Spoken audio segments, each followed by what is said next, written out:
Miraldo, toi-même là, on ne te comprend pas. Finalement, c'est quoi ta véritable position? Tu es sûr que tu n'es pas déjà parti au RDPC prendre ta part d'argent et que tu es en train de nous embrouiller? Si tu me suis sur cette plateforme depuis des années et que tu ne connais pas la véritable position de Miraldo, ça veut dire que tu dois être soit un transgenre ou un tchélé. Parce que ma position est connue de tous. J'adore la position à cheval. J'aime avoir tout le dossier devant moi. Arrêtez les deux boulets là comme ça. Je mastique ça comme ça, je secoue ça comme ça là. Après j'envoie la main, j'arrête les cheveux. Et j'aime surtout quand on a fait les rastas. Je tiens les cheveux comme ça, je soulève comme ça. L'autre l'ombre assis. Il part comme ça, il porte le dossier comme ça, me retrouve ici. C'est ça ma véritable position. Regardez-moi les morpions. Hein. Si je m'en vais prendre l'argent au RDPC, je viens ici, oh ha. Je soutiens le président Paul Biya. Vous allez me faire quoi? Vous avez déjà fait quoi? On a vu, en tant que peuple, vous avez déjà fait quoi?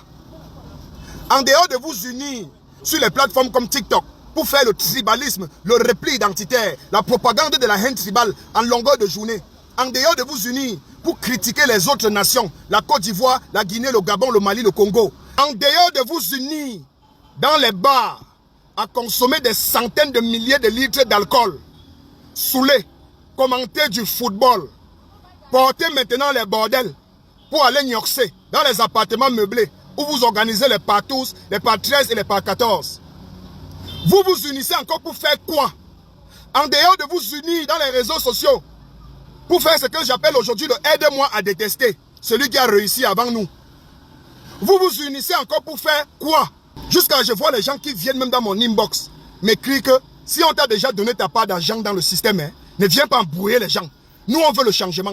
Vous voulez quel changement? Tu parles de quel changement? Même le système est déjà dans le changement. Regardez, il ne parle plus de sardines. Aujourd'hui, c'est des boîtes de chocolat Paul Biya. C'est les lingettes Paul Biya. C'est les garnitures Paul Biya. C'est-à-dire les garnitures. Tu portes la garniture comme ça, là, tu pisses le sang sur Paul Biya. C'est les seaux Paul Biya. C'est les tasses Paul Biya. Les assiettes Paul Biya. Les parapluies Paul Biya. Les parasols Paul Biya. Les téléphones Choronko Paul Biya. Même les présos Paul Biya. Donc, tu déchires le préso, c'est la tête de Popol que tu déchires. Tu choques sur ton bangos et tu gagnes avec Paul Biya, avec l'huile de lubrification Paul Biya. Tu viens dire à Miraldo qu'il est allé prendre l'argent pour embrouiller les jeunes sur Internet. C'est prendre l'argent qui est dû. Je vous ai vu violenter Steve Farr. Je vous vois violenter Bruno Bidjan. Oui, ça c'est le propre des Camerounais. Toujours là à chercher des petits légers boucs émissaires au quartier. Parce qu'ils sont vos voisins, ils habitent à côté de vous. Pour les accuser de la malgouvernance de celui que vous connaissez et qui vous fait peur, qui vous effraie. Celui que vous ne pouvez même pas tenter de vous lever un seul jour pour lui adresser un seul mot, de déplacer. Mais vous pensez que c'est Steve Farr qui va endosser la responsabilité de la malgouvernance de tout un système. Moi, j'ai encore beaucoup de respect pour Steve Farr. Et d'ailleurs, qui est mon ami et mon frère. Vous le savez, non? Pour ceux qui me suivent sur ma page, vous savez que Steve Farr c'est mon ami et c'est mon frère. Même si nous ne partageons pas les mêmes opinions, ça veut dire que si moi, Miraldo, Sidor, Jabrador, la Pinador, le King Boy, Mabongo, deux pieds gauche, le gendarme de la toile, si je veux prendre ma part, je ne vais même pas contourner de midi à 14 h. J'appelle mon ami et frère Steve Farr. Il dit, oh, faut que oh, j'ai envie de te voir. J'ai envie d'assumer comme toi. Je vais soutenir le président Paul Biya. Amène-moi là-bas, porte ma part de sac, on me donne, je sors, je pars avec tranquillement. Je prends la moitié, je dépose dans le compte du premier garçon. Je prends l'autre, je dépose dans le compte de mon dernier fils. Ils sont assurés. Je viens ici faire du sale. Vous allez me faire quoi? Rien du tout. Je connais le bureau du ministre délégué auprès de la justice. Son Excellence Jean de Dieu Moumou. Si lundi je me lève et démarre ma voiture et pas garée au ministère, je zoome dans son bureau. Personne ne va m'empêcher d'entrer dans son bureau. Même le ministre me connaît. Qui là-bas ne me connaît pas? Tout le monde me connaît. Même Adanganji me connaît. Tout le monde me connaît au pays. C'est le gendarme de la toile, non? Tout le monde me connaît. Je go et dis que vieux, je veux appartenir au G20. Déclenche-moi la caméra là-bas, tu fais la vidéo. J'annonce à toute la jeunesse que je suis le plus jeune membre du G20. Je n'ai pas besoin de signer un contrat. Je commence ma communication tout de suite étant dans ton bureau. Lance le live. Vous allez me faire quoi? Vous avez déjà fait quoi? Qui on a vu? En dehors du brouhaha, du bruit, du désordre que vous faites en longueur de journée sur TikTok et sur Facebook, vous avez déjà mené quel combat en tant que peuple? On a vu. Vous avez déjà mené quel combat dans ce pays? On a vu. Peuple morpiantisé. En dehors de gnoxer les bordels, de boire les bières, de puger vos ventres avec les produits illicites, la drogue, le dizapam, le banga, en dehors de bavader en longueur de journée dans les réseaux sociaux, de faire le tribalisme, vous avez encore mené quel combat en tant que peuple on a vu? Vous laissez les gens qui sont responsables de vos problèmes depuis des décennies.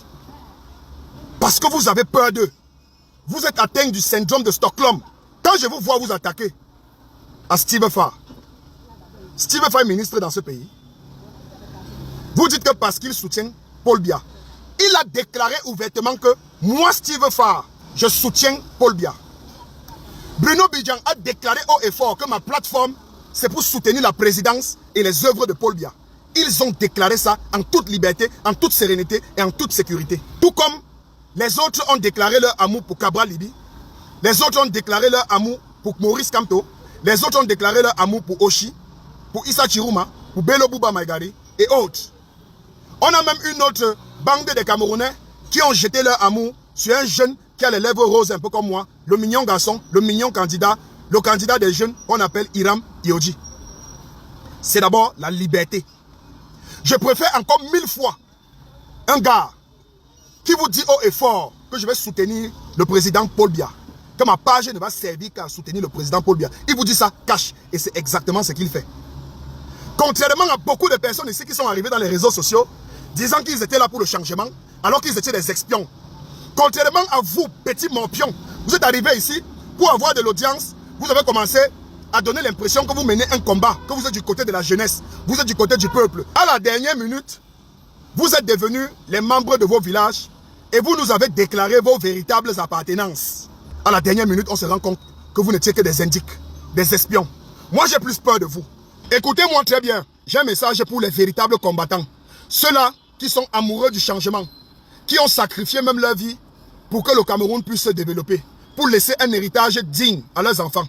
Parmi vous, il y en a qui ont passé le temps à commettre des exactions extrêmement violentes. Sachez qu'ils ne l'ont pas commis par mégarde. Ils ne l'ont pas fait parce qu'ils étaient ignorants. Ils l'ont fait étant conscients. C'était la mission parmi vous les combattants. C'était leur mission pour démontrer aux yeux du monde entier que vous êtes extrêmement violents et que vous êtes capables de mettre le feu au Cameroun. Écoutez-moi très bien. Parmi vous les combattants, il y en a des personnes qui ont procédé par des violences extrêmes. Quand je parle d'extrêmes, c'est des personnes qui ont même failli s'attaquer à la vie des autres à cause de leurs opinions. Ils ne l'ont pas fait parce qu'ils étaient idiots, parce qu'ils étaient cons. Ils étaient intelligents et ils ont fait cela en âme et conscience. Il y avait une mission derrière. Permettre à tout le peuple de vous identifier en tant que des talibans et des voyous. Vous comprenez? Je vois certains grands frères aujourd'hui et grandes sœurs pour qui j'avais beaucoup de respect venir me faire des intimidations et des menaces en inbox. Vous pouvez me menacer. Vous pouvez me menacer. Pour ma liberté d'opinion. Pour mon inspiration. Mon wise. Mon intelligence. Vous êtes sûr que vous pouvez faire ce que je fais étant dans le pays ici? If I go take money for présidence. Unagodu Wati, tu vas faire quoi? Si je prends l'argent et porte l'habit du RDPC, tu vas faire quoi, Mirador? Je te dois quoi? Je te dois une partie de mon parcours. Je te dois mon beaux-arts sur place dans mon pays. Tu connais comment j'ai souffert dans ce pays pour devenir ce que je suis? Tu connais par quoi je suis passé? Vous connaissez ce que j'ai traversé dans ce pays? Vous connaissez le nombre de fois qu'on m'a interpellé dans ce pays? Vous connaissez les engagements que j'ai déjà eu à signer dans ce pays? Vous êtes des morpions ou quoi? Vous croyez que tout se passe sur Internet? Vous connaissez ce que j'ai subi comme injustice, rien que par rapport à mes opinions. Vous connaissez les marchés que j'ai ratés, rien que parce que j'ai parlé. Vous voulez venir me faire des menaces? Tu n'as jamais ni l'âme quelqu'un dans ta vie. Tu n'as jamais corté quelqu'un avec le rasoir-blade. Tu n'as jamais bagarré avec les niais jusqu'à ce qu'on te met en cellule parce que tu as tapé 3 niais. Tu viens faire des intimidations à quelqu'un qui a tapé 3 niais à Madagascar. Quelqu'un qui a giflé le policier. C'est à moi que tu veux faire des menaces? À qui? Tu veux faire les menaces à qui, frérot? À qui? À qui? Étant au Cameroun, même ici au Tieka, tu peux me parler? Tu te caches dans ton fourgon là-bas en Beng, tu écris des commentaires sur ma page, tu me fais des menaces, vous venez me faire des écrits en inbox. Petit frère, tu es où? Je ne te vois même pas, tu es où? Moi, atterri en France, hein, on ne parle plus de toi. Je te dis encore que, s'il y avait quelqu'un comme moi en diaspora, quelqu'un comme moi, si je menais le combat, c'est en diaspora, et qu'on avait conclu ensemble qu'on devait go casser l'ambassade. Si l'option pour mettre le président à terre était de casser l'ambassade, moi j'allais poudre le feu. Donc vous n'avez même pas le cœur. Donc ne faites même pas en sorte que moi, je dois signer mon contrat là-bas à la présidence. Parce que si mon contrat à la présidence, c'est pas pour rester au Cameroun. Il va vous retrouver là-bas. Et il était nika bien. Tu vas rien me faire. Rien du tout. Ça, c'est même les Chinois. En tout cas, les amis, c'était Miradon, Sidon, Japlador, la Pinador, le King Boy. Mabongo, deux pieds gauche, le gendarme de la toile. J'ai mouillé le maillot ce week-end, ce samedi. Écoutez, ici au Cameroun, j'ai dit haut et fort ce que je veux, quand je veux, comme je veux, où je veux, à l'heure que je veux. On ne m'a jamais incarcéré, emprisonné par rapport à ce que j'ai dit ou j'ai fait. Ce n'est pas parce que je suis trop fort. Parce que j'ai déjà été recadré plusieurs fois. Mais on ne m'a jamais empêché de dire ce que je pense. Quand je veux, comme je veux. Pourquoi? Parce que je fais toujours des efforts de ne pas affirmer ce que je ne maîtrise pas. Je fais les efforts de toujours rajouter un peu de sarcasme, de satire, d'ironie et beaucoup de métaphores. Je suis le champion des figures de style. J'essaye toujours de me protéger à chaque fois que je crée un contenu. Parce que c'est que le Cameroun est encadré par des lois. Et que ces gens-ci ne manquent jamais l'occasion de s'accrocher sur une loi pour te mettre mal à l'aise. Donc pour le moment, je suis au Tieka et il fait ce qu'il veut. En tout cas, ils ne m'ont pas encore donné l'intention de vanish. Parce qu'ils savent que si je vanish, vous ne faites rien, frérot. Si je vanish, c'est mort. Parce que Ngowa, je suis un têtu. Je suis un véritable têtu. Si je vanish, c'est mort. Voilà. On était ensemble.